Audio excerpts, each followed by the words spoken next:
ایک تو سب سے بڑی حکومت چاہتی ہے ایٹ آل کاسٹ کہ یہاں 2 سپریم کورٹ ہوں، اس پہ مولانا صاحب ایک ہمارا اور ایک سیشن کورٹ، ایک سیشن کورٹ کہہ لیں یا جو بھی کہہ لیں، دو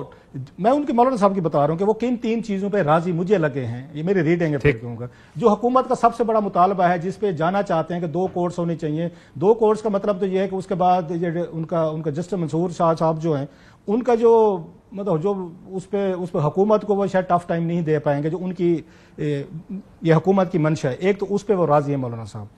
دوسرا اگر آپ اس پہ دیکھیں ملٹری کورٹس پہ بھی راضی ہے مولانا صاحب، سن سیٹ کلاس کے ساتھ، ٹھیک ہے سر، کہ سال 2 سال کے لیے کر لیں،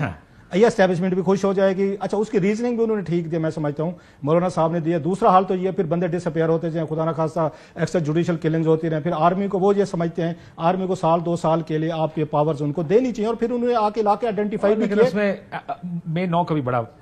وہ ہے نا، اچھا وہ اس پہ بھی راضی ہیں، انہوں نے اعتراض نہیں کیا، کہ انہوں نے یہ نہیں کہا کہ 9 مئی والوں کو نہ اس میں سے نکالیں، وہ کہتے ہیں پھر ملٹری ٹرائل جو بھی انسٹالیشن وغیرہ پہ انہوں نے اٹیکس کیے یا نہیں کیے، سو وہ دوسری ایک ان کی چیز تھی۔ تیسری چیز، یہ 3 چیزیں حکومت کی، اس کے مجھے لگتا ہے باقی اہم یہ وایا بٹنڈا ہے، اس پہ مطلب آپ اور میں بحث کرتے رہیں گے، جو حکومت کے لیے اہم ہے اسٹیبلشمنٹ کے لیے وہ عمر ہے۔